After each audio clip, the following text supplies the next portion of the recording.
habit of taking charge. So obviously she didn't want me to speak. I had to speak. Okay, that's okay. I'm so lethargic that I haven't even sent my CV to the organizers. Okay, so let me introduce myself. My name is Mahesh Patankar. I'm an engineer, chemical engineer. I've been associated with MERC and several regulatory commissions. And that's a brief introduction. I've been working in the field past 25 years or so. And to tell you very frankly, it's extremely difficult to talk to this audience after Mr. Dev, after Mr. Karthik, Suresh, a very good friend, and Dr. Radhakrishnan. And to top it all, Mr. Karate gave a very interesting speech and some of the structures I mentioned about the frog in the well and water getting heated. So I think that's definitely a precarious situation. But let me make at least a few points so that we can quickly jump into the question and answer session. So I think I'm not going to, I do have certain slides, but I will restrict my sort of comments to a few important things that I feel are possible to reduce the tariffs in the Mumbai region. Not only Mumbai, but several regions in the country. First and foremost thing is, how many of us know, or I would rephrase it, I think all of us know that the electricity demand varies from season to season. Okay, so there is some kind of a structure which my close friend Suresh mentioned about macroeconomic analysis, load forecasts, and so on. Okay, so KWH, imagine that could be a function of several independent parameters, and these independent variables include humidity, temperature conditions, if you have public holiday or no, if you have school children going to school or at home, okay, and what is the economic sort of feature, and what is how the economy is working out, okay. So it's clearly a function of several independent variables, and that is where the load forecasting is done by several experts using macroeconomic analysis, okay. Now, I also heard some of the speakers mentioning, and it said at several occasions that India is power surplus. Let me ask this question to you. How many of you really believe that India is power surplus? So all of you are able to me, can you please raise hands and just say, India is power surplus. Okay, fine. So with all due respect, I would beg to differ and just want to give an anecdote here. I was in Delhi about a month back. I attended 2 workshops and speeches by a very prominent speaker from the energy sector. In one workshop, he mentioned we are power surplus. Okay? In the second workshop, which was about energy access, he mentioned that 25% of Indian population does not have electricity. Okay, so I'm not getting confused. Okay, so we are saying on one hand that we have 25% people who do not have access to electricity. And at the same time, we are also saying that we are power surplus. So there is something wrong there. And what is the wrong thing there? I think we are a constrained transmission sector and constrained distribution and sub-distribution sector. Okay? So given those conditions, and I agree with those conditions, yes, we may be power surplus now. Okay? But the moment we have some industrial growth that would happen in the country, I am very certain that this very audience, after 2 years, okay, it goes actually in cyclic manner. After a few years, we are going to talk in the same room, and we'll probably say that we have power deficit. Okay, so we all have experience that there are several MOUs that get signed by different energy secretaries in different states. Okay, and I remember this example from 2 states from Western region, wherein the secretaries showed us that these are the MOUs that have been signed with several power producers, and we do not need anything in the name of energy conservation. And the same secretaries came back to us a few months back, saying that, oh my God, now we are power deficit. Okay, so MOUs are not fructifying. So that's the truth. Okay, so no matter what we say, we have some sort of a virtual power surplus scenario that we are seeing. Okay, that is sort of just on the surface. If you deep dive, there is a lot of things that we are not seeing in terms of the industrial production going up.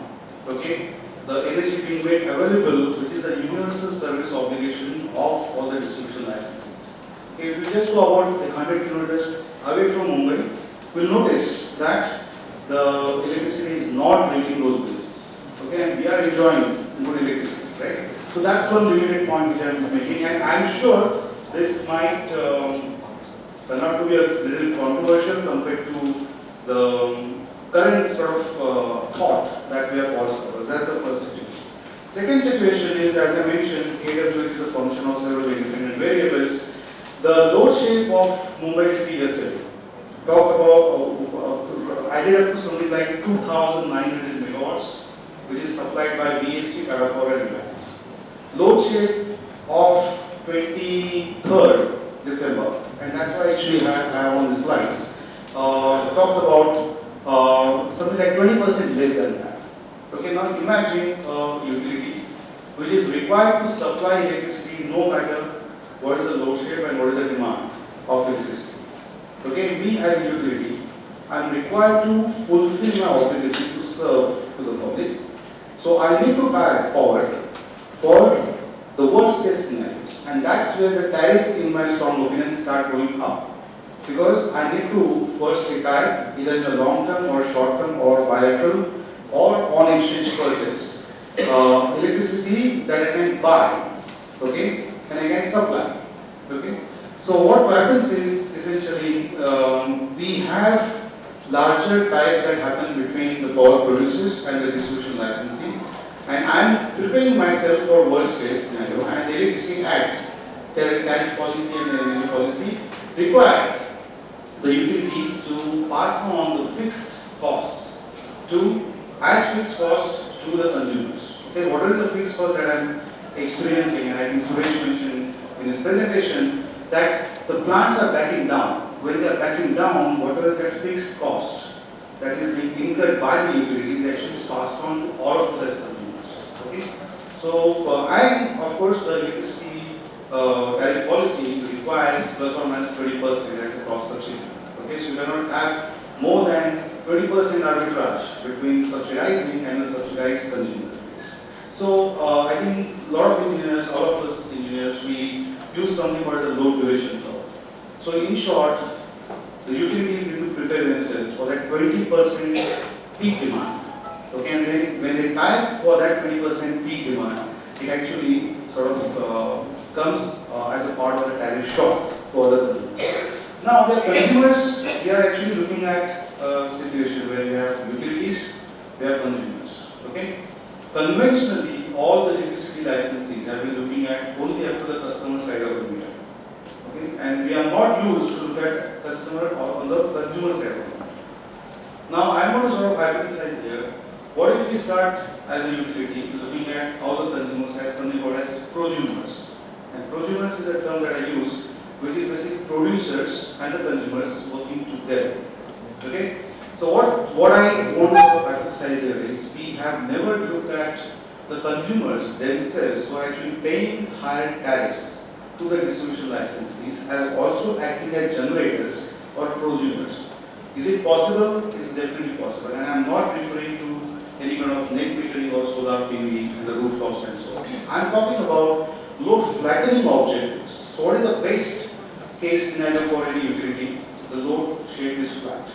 I know how much is being consumed and how much I can generate, and I can control all of my costs, and the tariffs will always be below. Okay? So my fixed cost, variable costs are controllable. Is it possible by virtue of doing anything on the consumer side? In our strong opinion, yes. And let me give you examples of certain technologies, and here is where I am trying to come up with certain types of solutions. So some of you might have heard of a solution called as thermal energy storage. Thermal energy storage is nothing else but you create ice banks during night time when the load shapes are flattening. So basically you have off-peak energy that is being used to create ice banks, and there are, of course, there are specific technologies including glycol solutions and so on. And during the peak demand time of the utility and the load shape of the consumers themselves, you can actually use that thawed ice or melted ice, either chill water supply. Okay, so now is it done in this city? Yes, it is done in this city. So there are two establishments that I can, there are at least three establishments that I can cite here. One is National Stock Exchange in Bangalore Complex, the other one is Belva Hotel in Hiranandani Gardens, and Nirlon Business Park, which is in Goa. Okay, not very far from here. So all these three establishments actually have large air conditioning systems, and they actually have also installed something called as thermal energy storage. And what are they doing? They are actually participating in the electricity sale and trade as consumers. They are charging they are using their chillers a lot more during the off-peak times, and fortunately during that time you have some kind of a rebate which the utilities are giving as a part of the EOD structure. And then during the peak time, whenever there is any kind of transmission constraint, and in fact I have learned this from Mr. Karkanis when I was at NERC, that there is a lot of, and there is intense transmission constraint. We cannot really get a lot more electricity into the city of Mumbai. So what is it that we can do? We can actually give some kind of a relief to the load shape and the load profiles of Mumbai city. And that is possible if you can shift the electricity demand from on-peak to off-peak. Imagine how many new construction in the commercial space that is happening in the city of Mumbai. At least 50 large glass facade buildings that are coming up. Now, is it possible for the prosumers, that is all of us as consumers, and governments and corporation, those who are promoting energy conservation building codes, and basically DCRs and the development regulations and so on, to work with the utilities, okay, and make sure that all new construction that happens in the city of Mumbai should necessarily have thermal storage. And is it possible? We always say that Mumbai is a space constraint, but you'll be surprised to know, I can name a few cities here: London, New York. Most of the new construction that happens in those cities essentially has thermal storage installed. Okay, as a part of the first cost of constructing that building itself. So if it can happen in the city of New York, if it has already happened in the city of Mumbai, it can definitely happen in all new construction that would come. So that's one example. Second example I would like to offer here is to flatten the load shapes. We all of us use something called as instant water heaters or storage water heaters. Now there is a technology called as heat pumps, wherein what we are doing is heat pumps are essentially units which work exactly opposite of this split air conditioners. So instead of giving sort of cool air inside, the heat pumps give hot energy or heat energy to water, and what gets discharged in the atmosphere is nothing but cool energy. So it's basically heat balance, okay, hot and cold. So if we use and if we insist on heat pumps to be made mandatory for all the new residential complexes coming in the city of Mumbai, the connected load of those housing complexes will go down by 50%. And 50% number I am mentioning, and this which is conservative. The actual numbers that we have seen and we have designed certain buildings, the heat pumps of those buildings, tell us that there is a reduction by of 2/3 of the contract demand of the utility, okay, of coming from the water heating as an application. There is a third thing which I would sort of mention and then I'll stop. It is something called as a demand response initiative. Again, we are looking at consumers acting as prosumers, and instead of the utilities having to procure or from some kind of a source bilaterally or to buy it from the Indian Energy Exchange and so on, basically power exchanges, it's possible for the utilities to work with the end-use consumers like us. Okay, so imagine at this very instant we have say 5 aircons working in this room, and Reliance or Tata Power has some kind of a system concept. They can actually send a trigger to this very room, which is possible because in the internet era it's all possible. And you can actually increase the temperature setting of this aircon for the next half an hour by 2 degrees, 3 degrees. So instead of running 5 aircons, we can run only 2 aircons. Okay, and none of us will actually even experience the temperature increase or the ambient conditions changing here. Okay, half an hour increase in any kind of temperature does not. That's proven by a lot of research conducted in several countries. So it's a demand response initiative wherein if there is any kind of system constraint, wherein the utility is required to buy it from outside the state by even paying fixed costs permanently or buying high cost power from the Indian Energy Exchange or power exchanges, it's possible for the utilities to work with the consumers like us and asked us to reduce, and whatever is the arbitrage between the average power procurement cost and the cost of power, that can be shared between the utilities and the consumers. So we as consumers can actually get a rebate from the utility. So we can get say 1 rupee or 1.5 rupees, and we are not actually we are not constrained in terms of working usage. Now, has this been done in this city of Mumbai? Yes, it has been done. There are two demand response initiatives that have been run in the city. One was by Tata Power, other one was by Reliance. And the Tata Power one, I would like to mention one particular example wherein for a sewage pumping station in October, we were able to, I was a consultant there, and we were able to shift the water pumping hours by half an hour. Okay, and there was enough sun, so the area under the curve as to how much sewage got pumped into the sea, and the treatment plants remained the same. But we actually were able to shift the pumping hours, and by shifting those pumping hours, the utility was able to reduce the power procurement cost during those half an hour or 1 hour period. So all this is possible. So to conclude, I think we all understand where the sort of the higher tariffs are coming about. It's, in my strong opinion, it's important for us as all consumers to work very closely with the utilities, act as prosumers. And there are technical solutions possible in 2017 which we should take advantage of, and things like thermal storage, heat pumps, demand response, and there are several other things that we have been working on that we can actually optionalize. So with the hope that the tariff will reduce now. Thank you so much.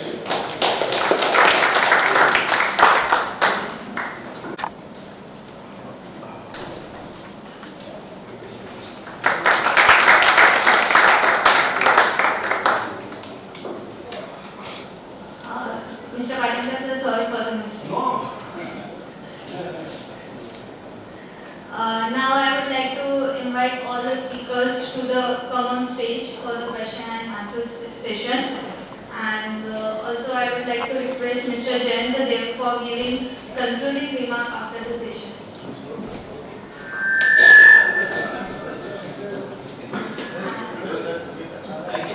Can we have the question slips?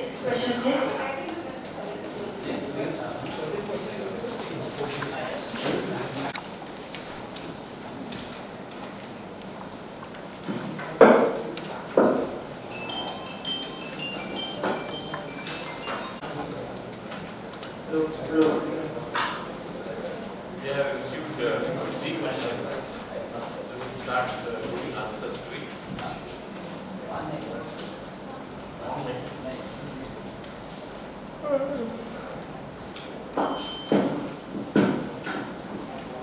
Three questions we have received. We'll answer one by one. They have given who should answer, and in some cases it is not given, but these people have decided that 2 questions I must answer, one Mr. Patankar, and thereafter if there are any more questions, we will come. Okay. I start there.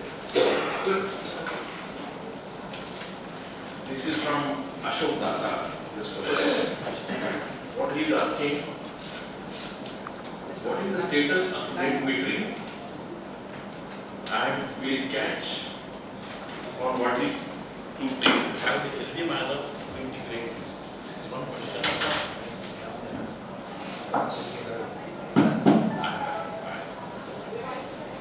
See, the net metering is allowed by MERs in Maharashtra, and the field staff is not allowing this to happen. There is a resistance, either for checking the meter, testing the meter, or giving the permission, so it is not doing much. So for us, what is the healthy manner to integrate this? See, the net metering concept itself, what they have done, that they are not giving a certain percentage of transformer capacity in that area. So it's so low that even if everybody goes for this within that percentage, there is no problem whatsoever. When it will go beyond that 10% or whatever percentage of transformer capacity they have put, then only there will be a problem. His second question is, can we not encourage solar and biomass based power in rural areas? See, problem I told you, it is permitted in rural area, you don't need permission also for distribution purpose. But in reality, nobody is coming forward to do this in rural areas. A. B. As usual, there was resistance from MSCDCL not to have competition, so they will not permit that. But rural area, biomass and solar can come. There were several proposals, but instead of putting it individually, it can be put at the distribution transformer level or for a feeder level. In fact, there is one industrialist in Pune who would like to change all the pumps on the solar at the distribution transformer level. But he is trying to last 1 year. Nobody is giving him encouragement, including the government of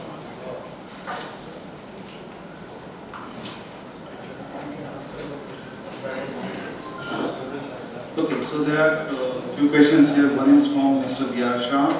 I think he's asking suppliers and manufacturers of thermal storage and elaborate on heat exchangers as regards hot water. Okay, so there are at least 3 suppliers. One is in Indore, that is KM's Energy, and they partner with a chiller manufacturer called as Wayout. So that's one, and there is one in Parle, it's called as ice. They supply something called as ice on energy. Sorry, ice on coil technology. I can leave my card with you. I can just pass on their details to you. Would be glad to pass on all the details that we have, and also case studies that we have. One question: viable for what consumer level? From 0 to 1000 kilo-megawatt, or this particular is viable for what kind of consumer? Yeah, so we are talking of chillers that are. Yeah, sure. So they are typically chillers, central chillings, the chillers that are installed in large buildings. So anything that is above say 200 TR, that's possible. In the US and Germany, the thermal storage systems are even used for smaller systems such as for packaged units like 10 TR. And at BST, we had a few years back, we had encouraged a supplier to do a demonstration of doing the thermal storage for a 10 TR machine as well. So it worked perfectly well. So I think from the technology point, from thermodynamics point of view, from manufacturing point of view, from maintenance point of view, it's all possible. And just a caveat, I don't manufacture thermal storage, thermal energy storage. The second question, sir, from you is elaborating on the heat exchanger. So it's very simple. I'll just put it in a very simple language. If you look at the outer unit of this split air conditioner, and if you just put your hand there, you will experience hot air. Okay, so and inside you are experiencing cool air. So actually, what's happening is it's basically a reverse cycle. It's actually a reverse operation of a split air conditioner. So you're getting hot water on the other side, and as a byproduct, you're actually getting cool air, which building in Santa Cruz West, right? They actually have used that cool air to be pumped into the lobby, main lobby of the building itself. And there is a supplier called as Unidyne. They are based out of Parle East, I think. There are 2 other suppliers, one in Vikhroli, the one is Surendra Shah. He works from Surat and Boisar. So there are robust technologies available in that space. And this actually is very disturbing because all the new construction that is happening in the city of Mumbai, you will see the water heaters getting installed by the supplier, by the builders themselves. So I think it's a sort of a disservice that is happening to the society because you are creating mammoth real estate and then you are installing them. So again, I'll be glad to pass on the manufacturers and their details to you.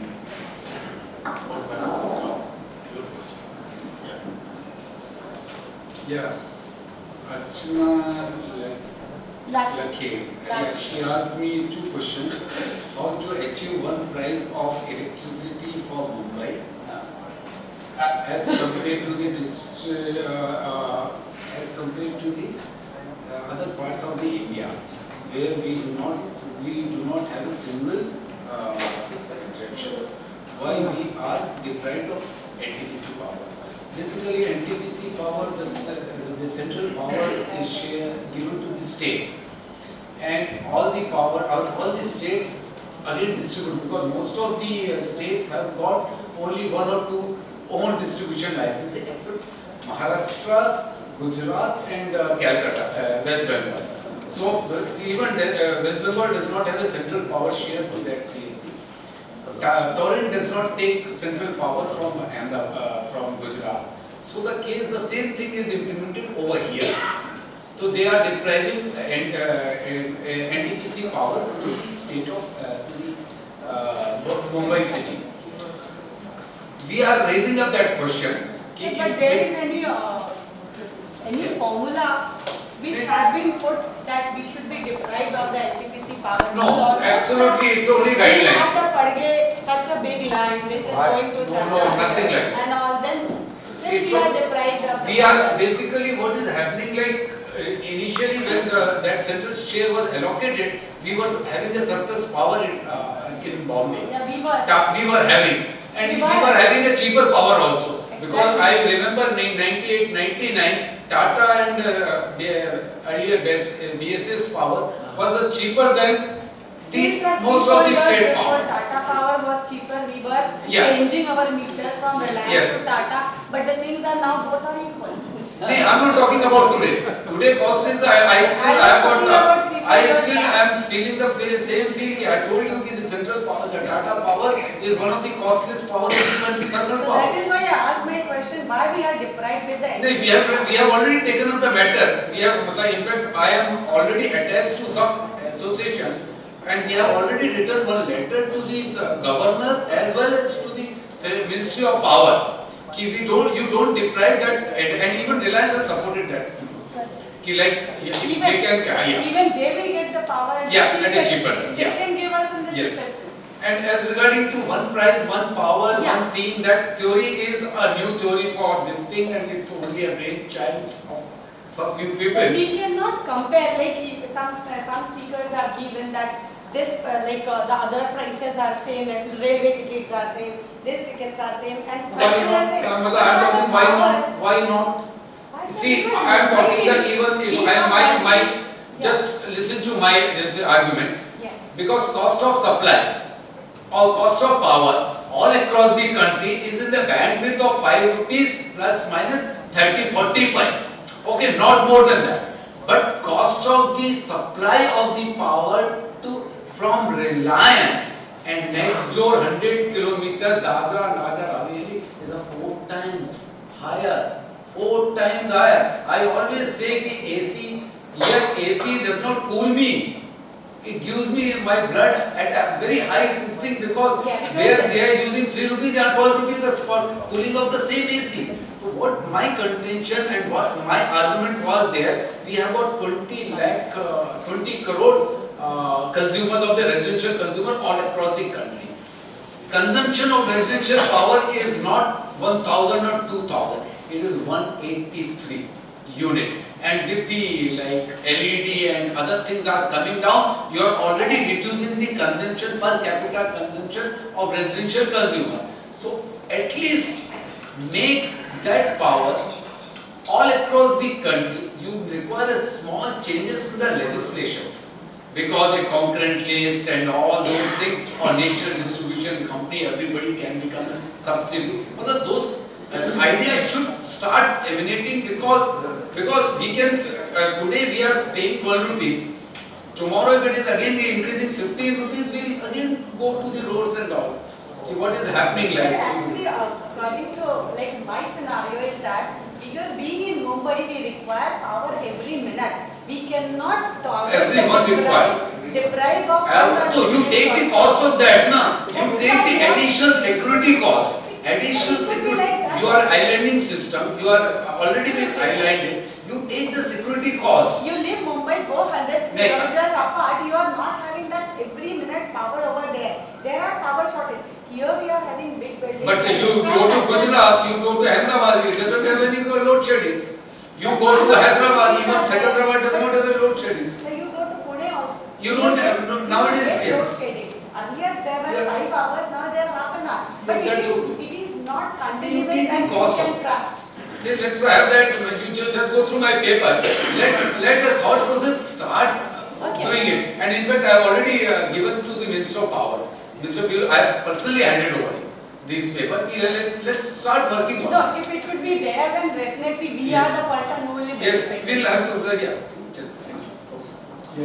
I will just add to his answer, very small this thing. I received a message from MSCDCL today. Dear consumer, we regret to inform, this is for my Pune house, you may face power outage from on 27th April from 10 hours till 16 hours in your area. Sir, my house is in Pune, that is what I'm taking. But there is almost So every here we power cannot outage. tolerate 1 minute. So that's the extra benefit. Ajay, what we are another getting. question of Mr. Arun Ali. Yeah. That's A question addressed to me by Mr. Kalade. The question is, since we have excess generation, we have to pay fixed charge. Now, how to stop this growing generation? Does it need revision of Electricity Act 2003 or some control on generation activities? So the answer to this is very straightforward. As per Electricity Act 2003, generation is delicensed. Nobody needs a permission to set up a generating station. But when the cost of that generation comes to a consumer, the cost of that generation comes to a consumer only when the power purchase agreement is executed by a generator with a distribution utility and the regulator approves that agreement as a part of the power procurement process under section 86(1)(b). So today around, as I said in my presentation also, around 25 to 30,000 megawatt capacity is lying standard. So that cost is not borne by the consumer. So if anybody wants to put up a generating station hoping that the merchant power will again go to 7 rupees, 8 rupees, let them put. What needs to be controlled is that cost should not come to the consumer. And that is very well given in the 86(1)(b) of the Electricity Act 2003. And recently new capacity addition by the private players is not taking place. It is almost nil in the new projects are not coming up. So my answer to this is it's already there, system is already there. See, this act has said that the large consumer called bulk consumers who have been allowed to use wires and transmission system open access. For them, the distribution utility is not obliged to supply power unless they make a contract with them.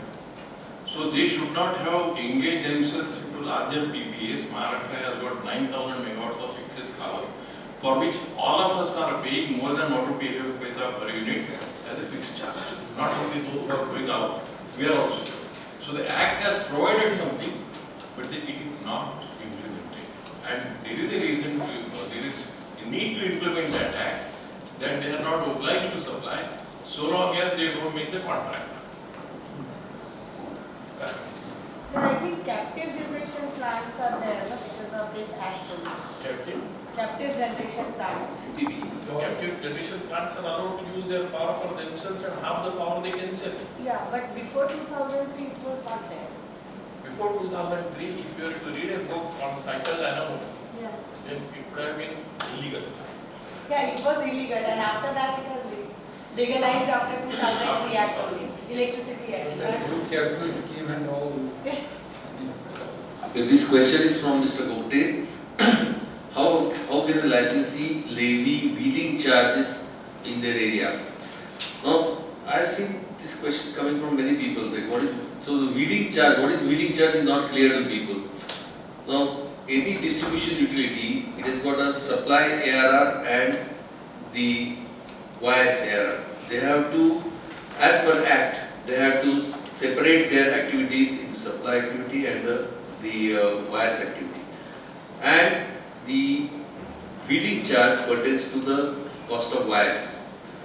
Now, the wheeling charge is also on the voltage basis because the power comes from the HV area, then there are HV consumers, then there are LV consumers. So LV consumers has to pay the wheeling charges, I mean the use of wires on the HV side, also LV side. So that way there is a requirement that wheeling charges be different from the HV side and LV side. And that's how they are split up. So the wheeling charge essentially pertains to the wires ARR, the cost of wires, the cost of the depreciation, the interest, the O&M charges, and then the maintenance charges, employee cost, everything pertaining to the wires. And that's how its own area, it is split up into wheeling charge separate and energy charge separate.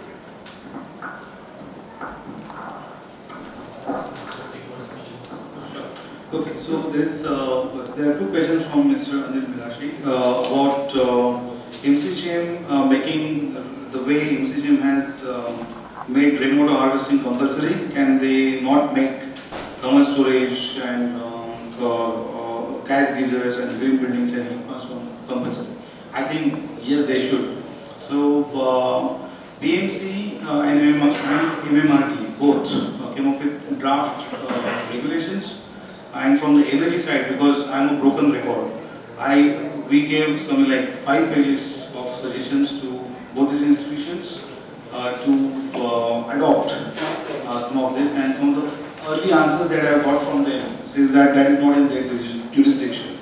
So we are still sort of making representations, and I think all of you all should also make these representations that though it is not pertaining to the building construction part, for the overall societal good, it's important for them to make it compulsory. So all the commercial establishments need to have thermal storage.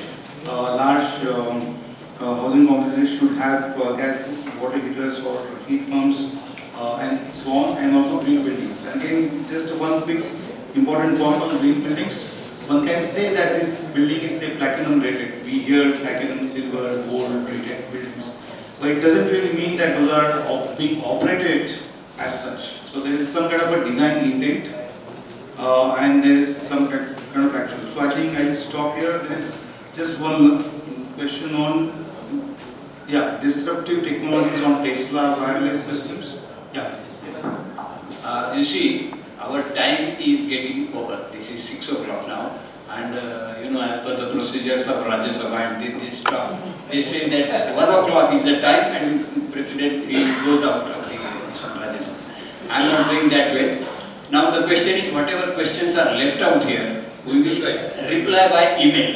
I think that much we will take the troubles of having raised the question. In fact, one of my question also is not yet answered. Okay, don't worry. Now, I had requested Mr. Jaydev to make concluding remarks, so that duty he gave it to me only. So I will say few sentences about today's seminar. So first of all, it is a great pleasure to have such very good speakers for today's function. And we have learned many things today. Mr. Jaydev, in his opening speech, he told us about the culture of the MSCB, attitude of the MSCB. You see, that is one very important point. Unless that attitude is changed, we cannot expect any good results. So I think that is one point. He has made a very good point. Secondly, our Karkanis has told us a lot of things, and there we will make a summary of that and we will try to submit it to the concerned authorities. Mr. Gehani made a very good point about estimation of the loads and the generation, and because of that we are landing into the wrong generation planning, and that we have to correct. So this is the thing. Mr. Mahesh Patankar also has told us about that conservation of energy, and that point we have made. So that is a very good point, and by that we can achieve some kind of a demand side management and obtain a flat load curve for that one. Mr. Radhakrishna has come out with a very excellent idea that on a national scale we should have a uniform tariff. He has given a paper, I think in your folder there is a paper, and in that he has given a concept how this can be done actually. I think we should give, and because of that some people ask here why NTPC power is not coming to Mumbai and all that. So those questions can be answered with his paper and that concept. So with this I really appreciate today's discussions. Thank you very much to everybody. And now my last job is to give a vote of thanks. So first of all, our speakers are here, and the entire audience today has come here, and our at least the quorum was full. We were expecting at least 100 participants today, but at least we could get 70, 75 in that case.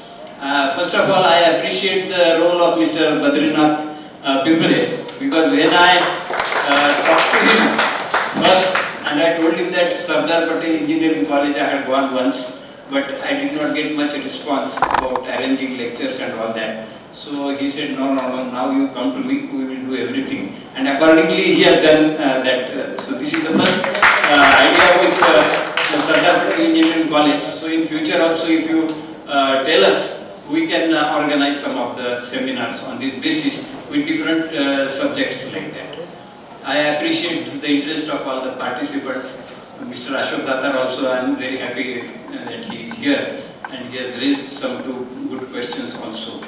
So with this, I think we are concluding and we should have some small snacks here. And then lastly, I have missed Mr. Rahul Chaman also has taken a lot of trouble. So from my side, I am giving him a book.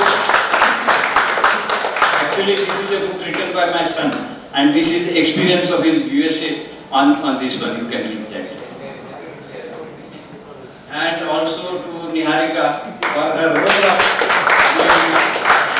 Thank you.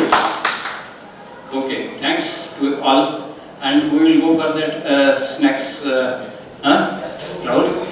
Okay. 5 minutes. 5 minutes. So okay, I will request Mr. Gachke, he has one point. Please come here.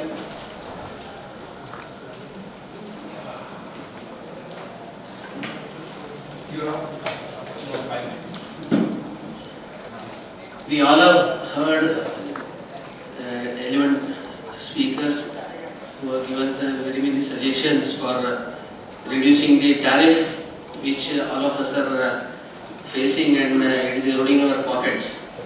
But one thing which we have not thought of, or the power generating companies, power distribution companies, they are never thinking of, is the ethics in business, which is the last word which is being happening in this country nowadays. But here, if somebody is not following business ethics, when they are caught red-handed, there is nothing. Jen there and some other speaker also mentioned.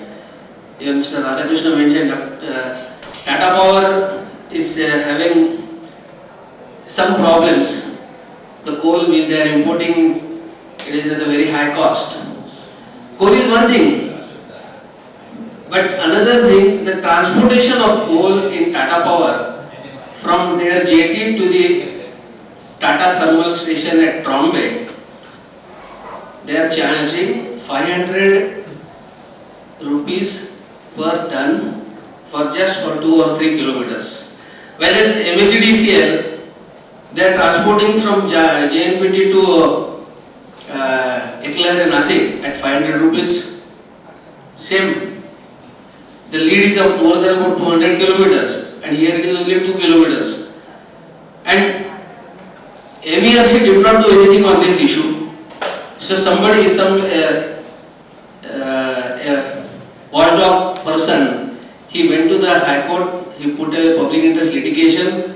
High Court has given their verdict saying that this should not happen. Tata should charge reasonably for transportation. So if this thing is happening, they are not penalized anyway. So it is only from the future, and there where the cost plus factor comes in, and cost plus, because of cost plus our tariff is also increasing, every year it is plus. Similarly, MSCP, Mr. Dev also mentioned that for shutdown and back down generating sets we have to pay.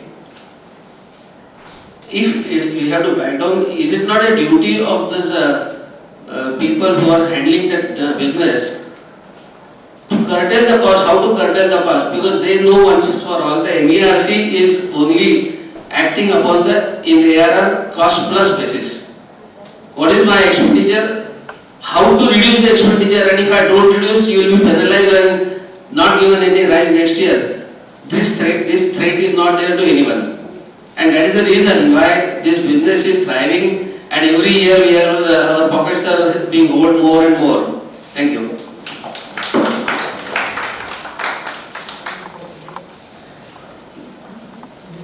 I request Mr. Karade Mr. Ashok Tata, sir. Ashok Tata, sir.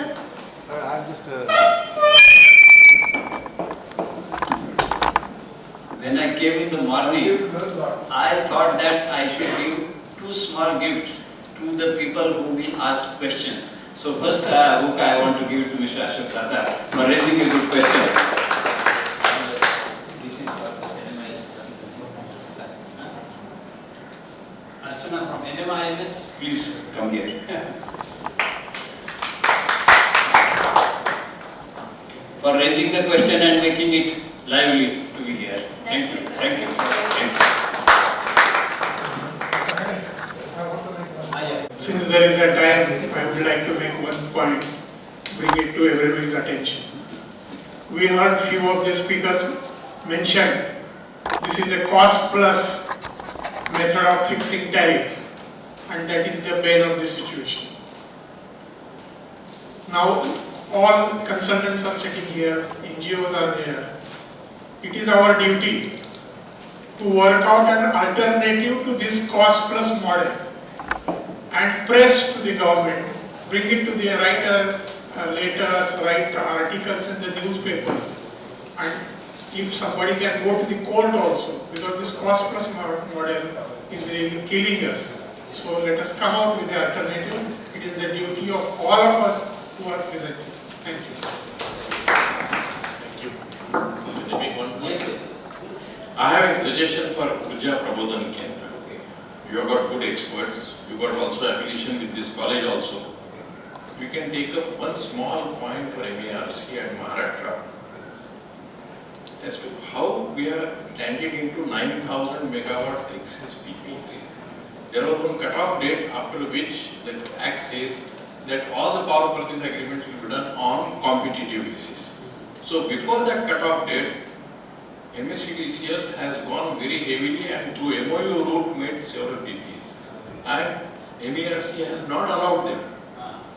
There was no public discussion on these PPAs.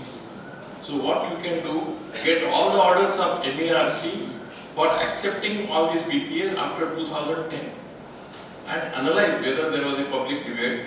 If there was a public debate, whether they were given proper orders, whether the projection of the power requirement and load curve are matching. So maybe there may be about 5 or 7 PPAs after 2010 and their dates also that can be checked. And if there is something you find that there is a fishy thing, then we can go to MERC or we can go to High Court and cancel those PPAs and reduce 1 rupee 11 paisa which is charged to all of us. What he has said in the last MYT application of this MSCB, we found Ratan India as one company, and they had given their generation for the 3-4 years. Out of that 2 years, we were paying them 983 crores fixed charges, and that time they are not giving any energy. And other 2 years they are giving some part of energy. So like that, if you count for these 3-4 years, the amount of money paid to them and the amount of units received from them, the average cost was coming to 154 rupees per unit. So this point we had taken in the MERC meeting, but I don't know what has happened after that. We'll have to go legally. Yeah. Okay, thank you gentlemen, everybody, and then let us go.